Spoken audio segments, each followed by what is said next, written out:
There's those moments where people look at you when you're in my role and they see you as a role model. And I just think, oh my goodness, I live out of a laundry basket, have science experiments in my fridge. And right now I have a cold and didn't bring a tissue, and I thought someone would have one in their purse, yeah. So,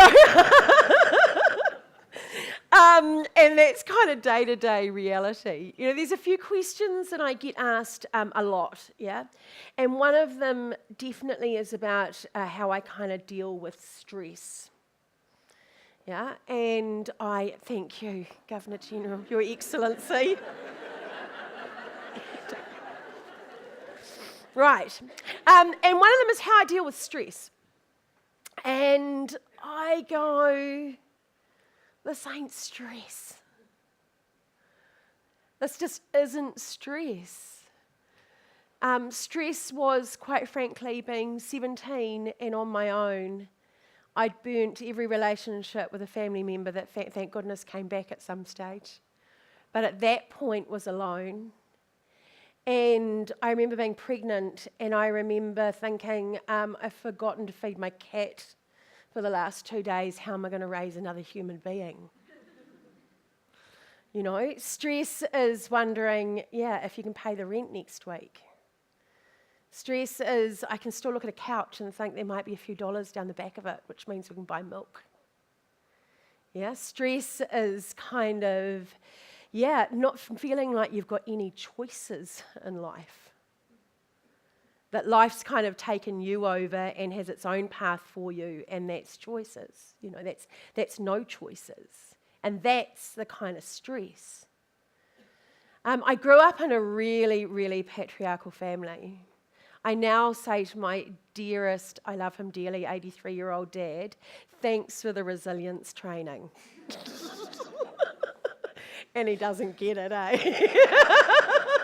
He doesn't get it at all.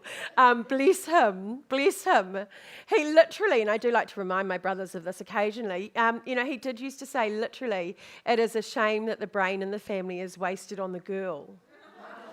If only one of the boys had got it, then, they might have gone on to tertiary study or something, or been the first person in the family to, actually have gone to university or have done something like that.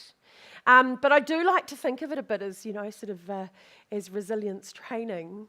Because by the time I got to Parliament, and I've sort of been asked a lot, particularly since I've become the Minister for Women, is Parliament sexist, and how do you cope with it and everything else? And I think, quite genuinely for me, in this place and at this time, it's not. I'm paid the same, I'm paid remarkably well. I get the same kind of opportunities as the men, in fact, sometimes others that they don't get in things. But when I first went in, I was a lot younger. Well, I'm in my 12th year now. And I would occasionally get, and one particular man who's been around for a very long time is still there, and would say to me, what are you doing here? You're still of childbearing ages, you should be having children. Yeah? And I used to think, Winston Peters? And the bullying, men I have met in my life, mate, you don't even rank in the top 20. If you're going to give that sort of banter, when he stands in Parliament, still actually last year at one stage, and made an absolute fat joke about my weight, and, and it was in Parliament and everything else. And I still look at him and I just go, actually, thanks, Dad, for the resilience training. Because, that doesn't, and it just will not compute, and it will not go in. And then I wonder if it's actually gender biased and sexist when I hear actually how sometimes they talk about my male colleagues as well, or Jerry Brownlee or someone else. And I think, well, actually sometimes Parliament's just a really, really hard place to kind of be in. So my voice, I hope today, is for those women who are doing it hard. Yeah, and it's those women that are getting up every single day and feeling like they don't have choices.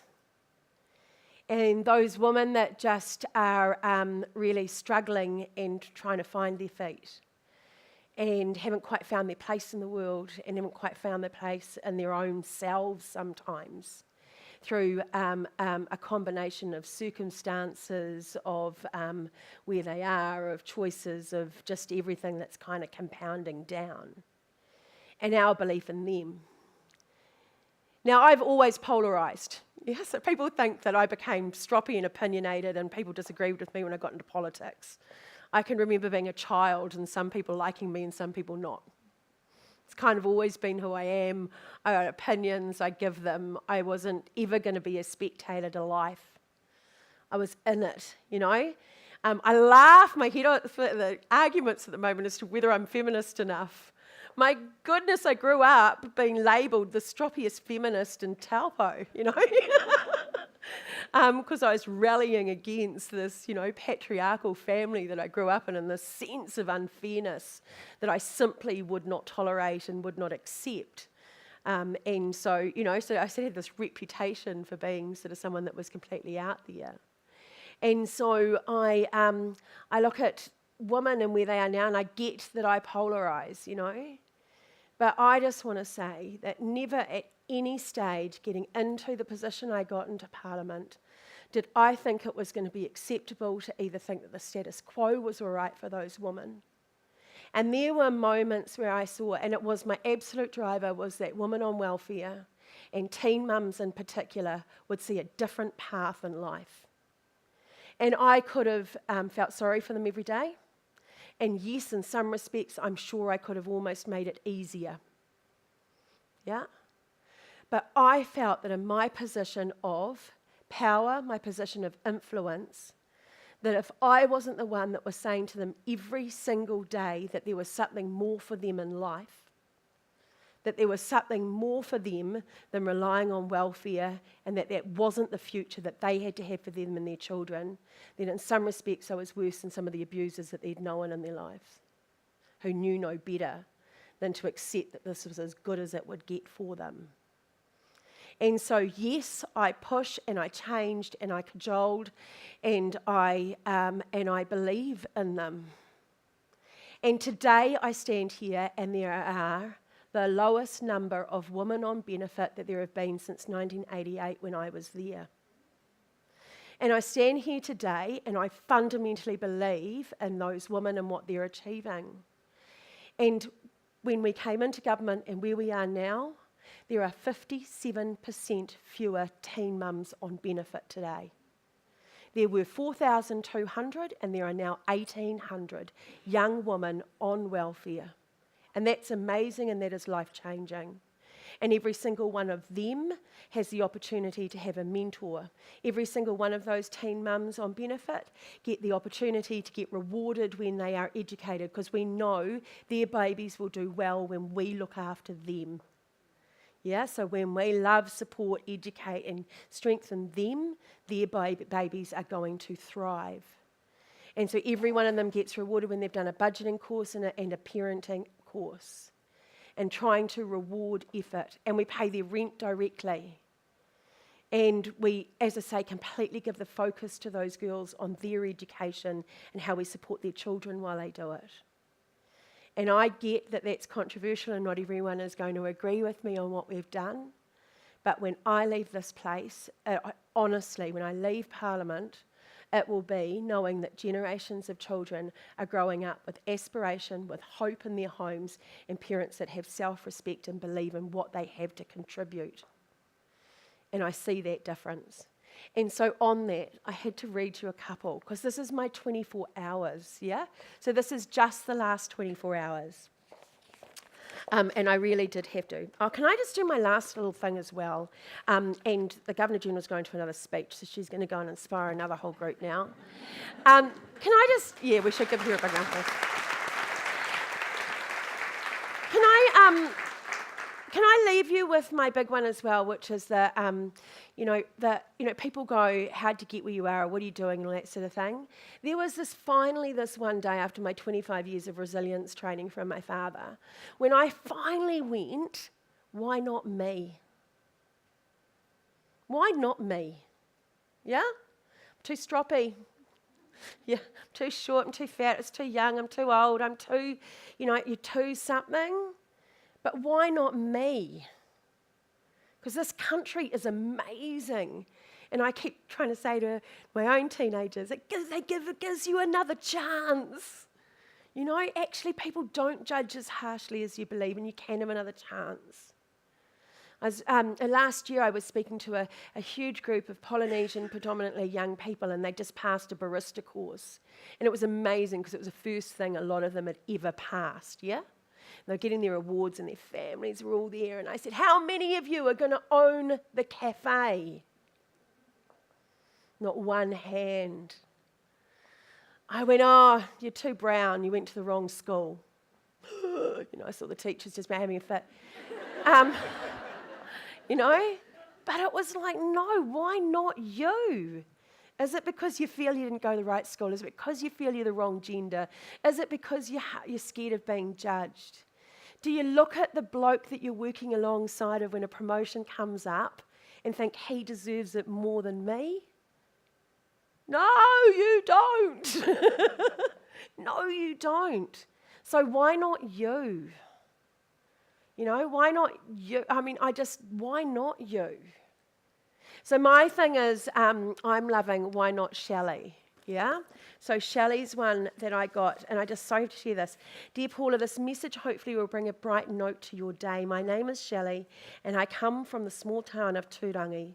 I'm of Māori descent. I'm a second-year social work student, has obtained a diploma in health and human behaviour. My ultimate goal in life is to be you. She's going to have a science experiment in her fridge and live out of her. I want to become the next PB. Growing up, I lived in South Auckland with a single dad and saw my mum on the weekends. The way I grew up made me passionate about changing the system for my rangatahi, so they don't suffer like I did. My dad always told me to be the change I wish to see in the world. Then she says a couple of nice things about me. We'll skip through that because then she says... I just love that. If you could reply, that would be amazing, but I understand you probably get 50 million messages and not all are positive. We love Shelley, eh? And then I had to do this one, which I just kind of like, because it was literally in the same day. Dear Minister, concerning your role in government, I want you to understand that you have the support of the woman in New Zealand. Blah, blah, blah. We all know that a woman works harder than most men, and our hearts are with you. See, people think that politics, you know, they just go, I'd never have your job, it's so harsh and it's so awful. I honestly see the best in people every single day. They are amazing. And this is why I do my job. I used to be a single mum on a benefit, hardest, most soul-destroying years of my life. I hear you. I'm loving life now, still a single mum, but things are different for me now, and I hope to never be on a benefit ever again in my life. Paula, I don't even want to get a pension when I'm old, LOL. So I don't know, my one is, why not you, why not me, why not us? And it's always our role to give back. You know, it is always our role to give back to others who are less fortunate than us and to reach out. And we won't all do it the same, and that's okay. So I leave you with my story. So VIP, and we get chauffeur-driven drivers, and they're fantastic, yeah? I mean, I do say the most reliable men in my life, and they really are. And it means you can, you know, work in the car and I do everything else. Anyway, I'm hoping this story is true because obviously I wasn't there. But there was the first female VIP driver, and it was for Sir Keith Hollyoake. And it was a big deal that they'd got the first driver and that it was a woman and that she was going to be driving the Prime Minister, and this was very forward-leaning, and of course it was decades ago and it was all the rest of it.